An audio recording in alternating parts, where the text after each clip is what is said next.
नमस्कार, मैं हूं रत्ना और आप देख रहे हैं सी न्यूज़ भारत। आइए रुक करते इस खास खबर की ओर।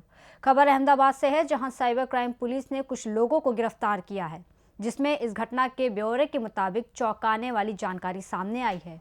जब कोई ग्राहक नया सिम कार्ड लेने जाता है तो उसे कुछ ज़रूरी दस्तावेज देने पड़ते हैं।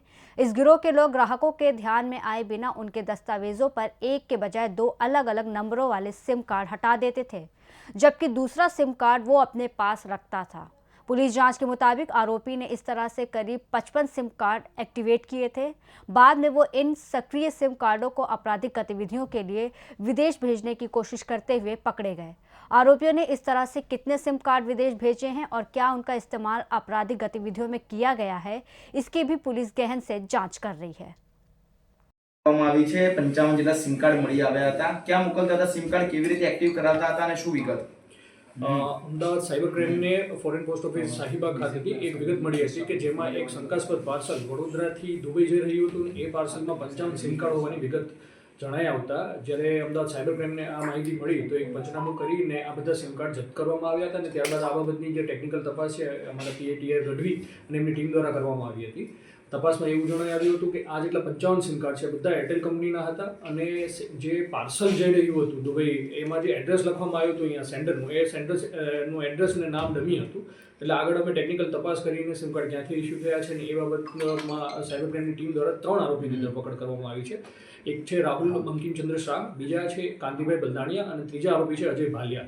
તો આમાં જે રાહુલ શાહ છે એ પોતે એરટેલ કંપનીમાં ડિસ્ટ્રીબ્યુટરનું કામ કરતા હતા અને એમને અન્ય 2 આરોપીઓના કહેવાથી આ સિમ કાર્ડ બધા પ્રોક્યોર કરેલા હતા। સિમ કાર્ડ કઈ રીતના મેળવવામાં એ બાબતે એમને પૂછતાછ કરતાં ખબર પડી હતી કે જ્યારે કોઈ કસ્ટમર DKYC એટલે કે ઓફલાઈન KYC થ્રુ જ્યારે કોઈ સિમ કાર્ડ ઘડવા આવે છે અને જે અભણ હોય છે એમને ખ્યાલ નથી હોતો તો એમની જાણ બહાર એના બાયોમેટ્રિક બી લઈ લેવામાં આવે છે અને એ જે સિમ કાર્ડ ઇસ્યુ કરવા માટે જે વ્યક્તિ આવે છે એમના નામે 2 સિમ કાર્ડ ઇસ્યુ કરી દેવામાં આવે છે અને બીજું જે સિમ કાર્ડ બાયોમેટ્રિક ઉપરથી ઇસ્યુ કરવામાં આવેલું છે એ આરોપી રાહુલ શાહ પોતાની પાસે રાખી લેતા હતા। આવી રીતે એમને 55 સિમ કાર્ડ 2 મહિનામાં ભેગા કરીને આ સિમ કાર્ડ જે અન્ય આરોપી કાંતિ બલદાણિયાને આપેલા હતા અને કાંતિ બલદાણિયા આ સિમ કાર્ડ છે એ જે ત્રીજા આરોપી છે અજય ભાલિયા એમના માટે આ સિમ કાર્ડ ભેગા કરેલા હતા।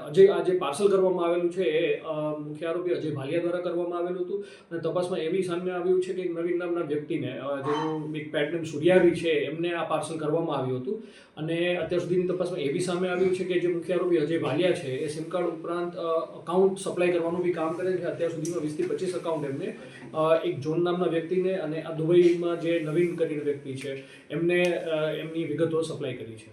સર, કઈ જગ્યાએ આ યુઝ થતો હતો, દુબઈમાં શું એનો યુઝ થતો હતો, તે અંગે કોઈ ખુલાસા થયા છે કે કેમ? અત્યારે જેમ આપણે તપાસ ઉપરથી જોઈ શકીએ છીએ સિમ કાર્ડ અત્યારે એક ટ્રાન્ઝિટમાં હતા, અત્યારે દુબઈ મોકલવામાં આવતા। તપાસમાં એ જાણવા મળ્યું છે કે જે અજય ભાલિયા છે એમને જે નવીન નામની વ્યક્તિ છે દુબઈ એમને કહ્યું હતું કે જે ઇલીગલ બેટિંગ અને ગેમિંગ હોય છે એમના કોલ સેન્ટરમાં સિમ કાર્ડ યુઝ કરવાનો હતો। બટ એ બાબતે અમે આગળ ખરાઈ કરી રહ્યા છીએ કેમ કે સિમ કાર્ડ એવી એક વસ્તુ છે કે જેનો ઉપયોગ કોઈ બી એક જગ્યાએથી યુઝ કરીને પછી એમનો સાયબર ક્રાઇમમાં બી થઈ શકે અને આરોપીએ અકાઉન્ટ બી પ્રોવાઈડ કરેલા છે તો એ અકાઉન્ટની બી વિગતો અમે એકઠી કરી રહ્યા છીએ, એમના સ્ટેટમેન્ટ અને એમાં શું ટ્રાન્ઝેક્શન થયેલા છે। अहमदाबाद से सी न्यूज़ संवाददाता योगेश गोस्वामी की रिपोर्ट। फिलहाल इस खबर में बस इतना ही। देश और दुनिया की तमाम बड़ी खबरों के लिए देखते रहिए सी न्यूज़ भारत।